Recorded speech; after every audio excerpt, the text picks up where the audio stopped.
कैसे हो आप सब। एक और वीडियो में लेके आ गया हूँ। एमटीएस के इस टाइम पे एग्ज़ाम चल रहे हैं, 3 मई से शुरू हैं। रिसेंटली जो भी एग्ज़ाम बने हैं और जिस टाइप के बने हैं उसको देखा जाए तो इजी टू मॉडरेट इस टाइम पे मैथ्स के एग्ज़ाम चल रहा है। तो इस हिसाब से मैं कुछ क्वेश्चंस आपके जो प्रीवियस सेट्स जो हुए हैं 3 तारीख से शुरू हुए उससे कुछ क्वेश्चन मैं आपको उठा के लाया हूँ ताकि आप लोगों को थोड़ा डिफिकल्टी लेवल पता चल सके और टाइप्स पता चल सके कि कैसे टाइप के क्वेश्चन बन रहे हैं। ठीक है। और जो बच्चे सब्सक्राइब नहीं करते हैं सब्सक्राइब कर लेना, ऐसी वीडियोस और आती रहेंगी। देखो पहला क्वेश्चन कह रहा है Rohit saves 20% of his income if his expenditure increases by 12.1/2% and his income increases by 27%, his savings increase by। यानी कि रोहित 20% सेव करता है अपनी इनकम में से। कितना करता है? 20% सेव करता है। तो कितना फ्रैक्शन बन गया? 1/5। ये क्या हो गई इसकी सेविंग और ये क्या हो गई इनकम। ठीक है। लास्ट क्लास में मैंने बताया था इसको हम कैसे लिख सकते हैं। इनकम 5 है तो इसको हम 500 लिख सकते हैं। ठीक है। अब सेविंग की बात करें, सेविंग 1 है तो इसको हम 100 लिख सकते हैं। अब इनकम में से अगर सेविंग हटाए तो एक्सपेंडिचर आता है और इनकम में से एक्सपेंडिचर घटाए तब सेविंग आ जाती है। अभी अगर तुम इनकम में से सेविंग घटाओगे तो एक्सपेंडिचर कितना होगा? 400। इतनी बात क्लियर हो गई। आगे वो कह रहा है कि अगर एक्सपेंडिचर बढ़ जाता है 12.5% तो वही 12.5% बढ़ा दें। 400 का 12.5% कितना होगा? कितना होगा? 50। तो यानी कि कितना हो जाएगा? यानी कि अगर इसमें 12.5% हम बढ़ा दें तो ये कितना होगा? 450। ठीक है। आगे उसने क्या बोला है कि अगर इनकम भी बढ़ जाती है 27%, इनकम 27% कितनी हो जाएगी? 27% बढ़ेगी। 500 का 27 127% दिखा दे कितना होगा? 5 इंटू 127 कितना बन जाएगा? 635। अभी तक बात समझ आ गई। एक्सपेंडिचर हमने 12.5% बढ़ा दी तो 450 बन गया। इनकम हमने 27% बढ़ा दी 500 से 635 बन गई है। आगे उसने बोला है हिज सेविंग्स इंक्रीज बाय। अगर इनकम इतनी बढ़ गई, एक्सपेंडिचर इतना बढ़ गया तो सेविंग कितना बढ़ेगा? अभी मैंने बताया था इनकम में से एक्सपेंडिचर घटाए तो सेविंग निकल जाती है। तो 635 में से अगर तुम 450 माइनस करते हो तो जो बचेगा वो होगी अपनी सेविंग। ठीक है। और सेविंग कितनी होगी? 185। कितने का डिफरेंस दिख रहा है? 85 का। परसेंटेज पता कर लेते हैं कितना बड़ा 85। 100 इंटू परसेंटेज के लिए 100 लगाओ, काटोगे तो 85 ही आंसर आएगा। यानी कि कितनी बढ़ी? 85% उसकी सेविंग्स बढ़ गई। ठीक है। देखो जिसको आता है ना क्वेश्चन वो स्पीड में करेगा और जिसको नहीं आता मैं उसके लिए आराम आराम से बताता हूँ। अगला क्वेश्चन देखते हैं। The price of cooking oil has increase by 25%। The percentage of reduction that a family should effect in the use of cooking oil so as not to increase the expenditure in his account. वो कह रहा है कि जो cooking oil है उसका price बढ़ चुका है 25%। तो पहले हम मान लेते हैं 100 थी, 100 मान लेते हैं। अभी 25% बढ़ गया है, कितना हो गया होगा? 125। ठीक है। The percentage of reduction that a family should not effect in the use of the cooking oil. ठीक है। अगर वो एक्सपेंडिचर नहीं बढ़ाना चाहते, अगर वो एक्सपेंडिचर नहीं बढ़ाना चाहते, खर्चा जो उनका 100 रुपये था अब वो 100 रुपये को नहीं बढ़ाना चाहते, लेकिन उस 100 रुपये को ना बढ़ाने की वजह से जो क्वांटिटी उनको 100 रुपये में मिल रही थी अब वो 125 में नहीं मिलेगी।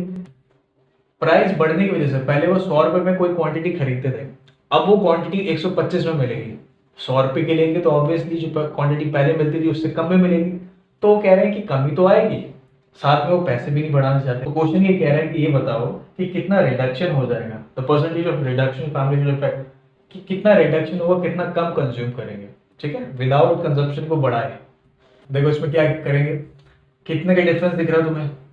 25 का डिफरेंस दिख रहा है। ठीक है।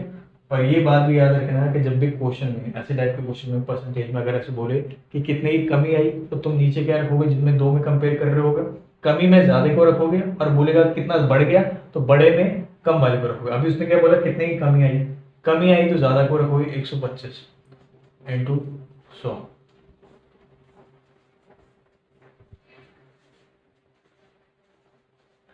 20% की कमी आएगी। ठीक है, अगले क्वेश्चन पे चलते हैं। अगला क्वेश्चन है, A can do a piece of work in 4 hour, B and C together in 3 hour, A and C together in 2 hour, how long will B alone take to do it. ठीक है, alone यानी B अकेले में कितना समय लगाएगा उस काम को खत्म करने में, हमें ये पता करना है।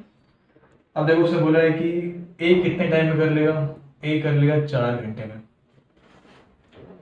अगला उसने बोला बी सी, बी प्लस सी कितने टाइम में कर लेंगे, 3 घंटे में। आगे उसने बोला है ए सी कितने टाइम में कर लेंगे, 2 घंटे में कर लेंगे। ठीक है, क्या करें, सबसे पहले इसका एलसीएम लेते हैं।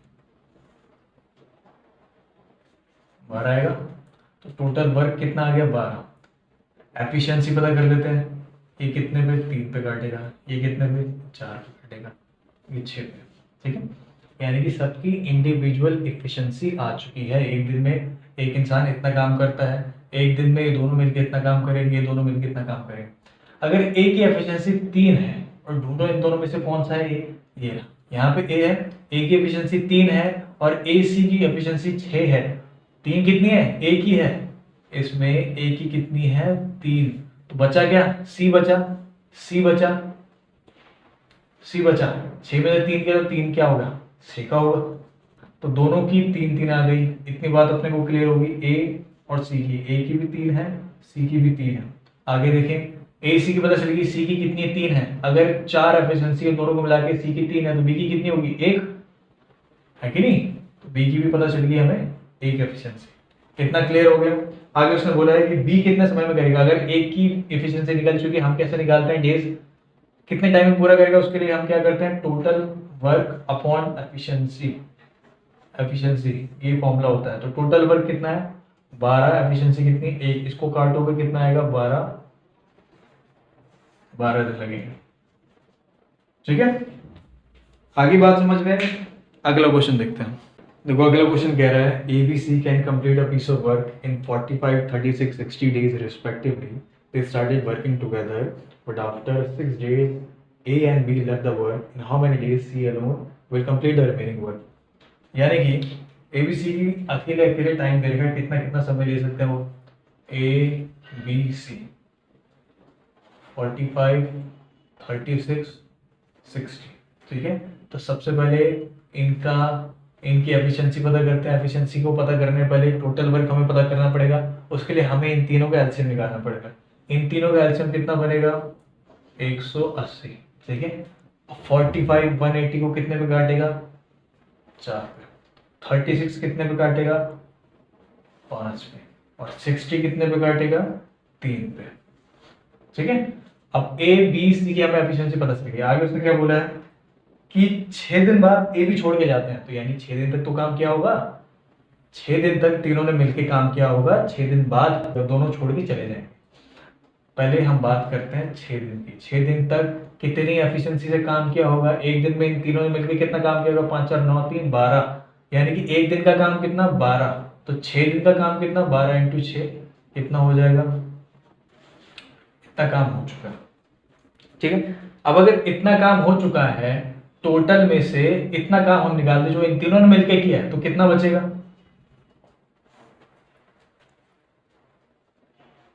108। ठीक है, अब इतना काम बचा है। इतना काम कौन करेगा, अकेला सी करेगा, क्योंकि ए और बी तो छोड़ के जा चुके हैं। सी करेगा। अब सी कितने टाइम में करेगा, उसके लिए हम क्या करते हैं, पहले भी हमने किया था, जो काम होता है total work upon efficiency. Efficiency कितनी है, 3 है।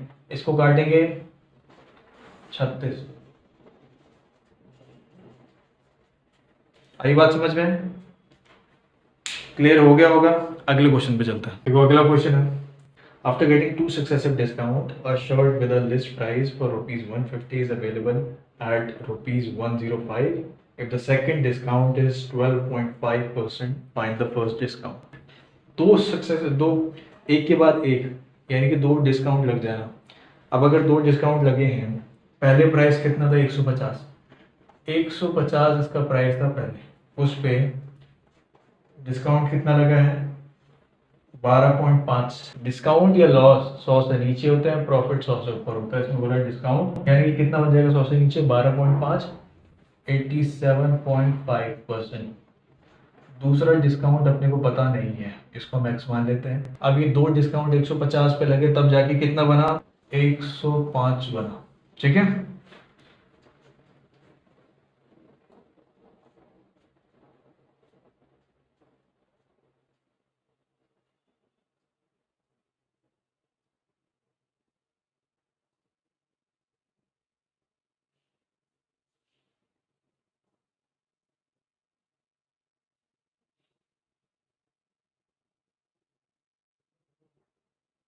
तो कितना बना ये, यहाँ क्या बचा x, x के सामने कितना बचा 4 बचा 8, 80 बचा, 80%। अभी मैंने क्या बोला था, डिस्काउंट क्या होता है 100 से नीचे और प्रॉफिट क्या होता है 100 से ऊपर। अगर ये डिस्काउंट है, ये x की वैल्यू है, अगर ये डिस्काउंट है 100 से नीचे है तो एक्चुअल में डिस्काउंट कितना हुआ 20% डिस्काउंट हुआ। जब 20% का डिस्काउंट लगा तभी तो 80 दिखा रहा है। हमने को 87.5 माना था, क्यों, क्योंकि इसमें कितना परसेंट का डिस्काउंट था 12.5 का डिस्काउंट था एक्चुअल में, तब हमने इसको दिखाने के लिए 100 से नीचे ही माना। वैसे इसमें 80% आया, यानी कि एक्चुअल क्या था 20% का डिस्काउंट। बात समझ आ गई। अगला क्वेश्चन देखते हैं। अगला क्वेश्चन है, there is 10% loss if a watch is sold for ₹1440, at what price it is to be sold to get 15% profit. 10% के लॉस में बेचा गया है, कितने पे। अब लॉस और प्रॉफिट किस पे लगता है सीपी पे, तो सीपी का 10% लॉस यानी कि 90, और कितना बना वो 1440 पे बेचा गया इसको। इससे हमें सीपी पता चल जाएगा।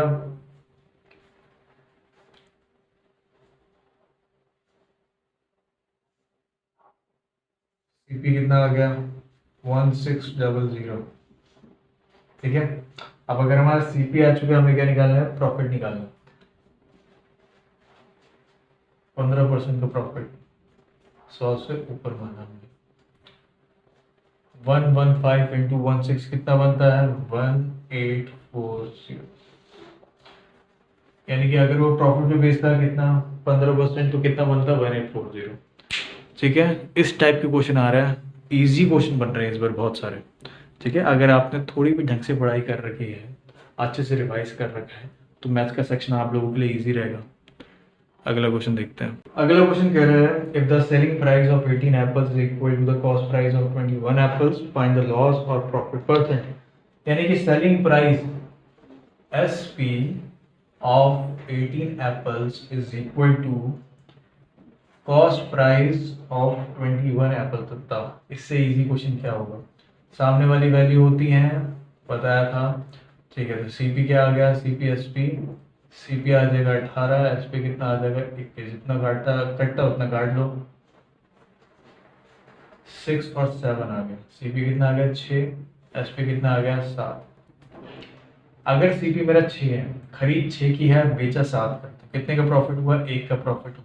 नीचे रखेंगे सीपी को इनटू 100, ठीक है। तो कितना बनेगा ये 16.67% का फायदा हुआ, उसे प्रॉफिट हुआ, ठीक है। अगले क्वेश्चन पे चलते हैं।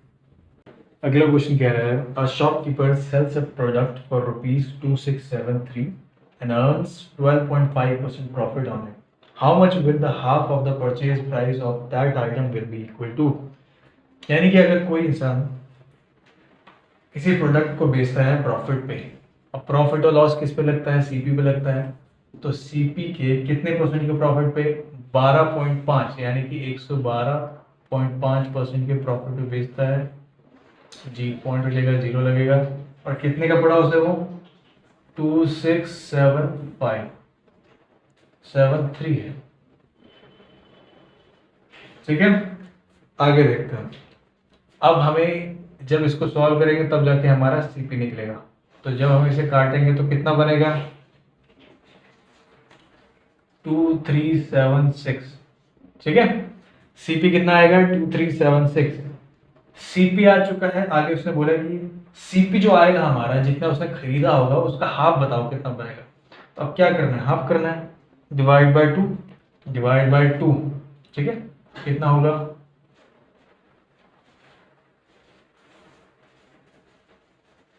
ये होगा। अगले क्वेश्चन पे चलते हैं। देखो अगले क्वेश्चन में क्या है, x और y की वैल्यू दे रखी है 7:5 और बताया है कि इसे सॉल्व करके बताओ।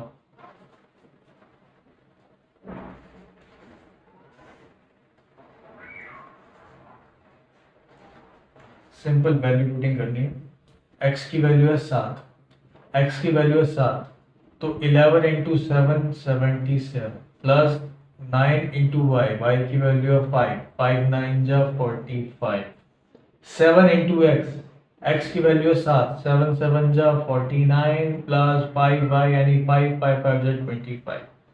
इन दोनों को ऐड करोगे तो कितना बनेगा 122।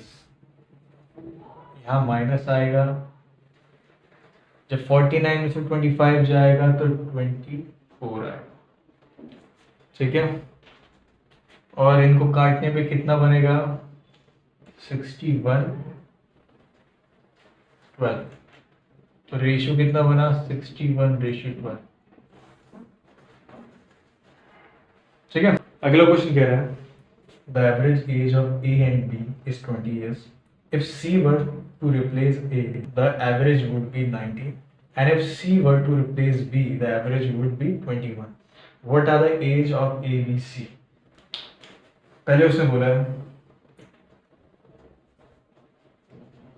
ए बी की एवरेज एज कितनी है 20 है, ठीक है। ए बी कितने हैं 2 है, तो इंटू 2 करेंगे तो टोटल एज निकल जाएगी दोनों की मिला के 40। आगे उसने बोला है कि अगर सी रिप्लेस कर दे ए को, सी रिप्लेस कर दे ए को, तो यहाँ पे सी प्लस बी, इन दोनों का कितना बन जाएगा एवरेज 19, 19 अभी भी कितने लोग हैं 2 लोग हैं, तो कितना बन जाएगा मल्टीप्लाई करके 38। आगे उसने बोला है अगर सी रिप्लेस कर दे बी को, इस बार अगर सी रिप्लेस कर दे बी को तो यहाँ पे सी आ जाएगा और ए आ जाएगा, ए प्लस सी, तो कितनी एवरेज बन जाएगी 21,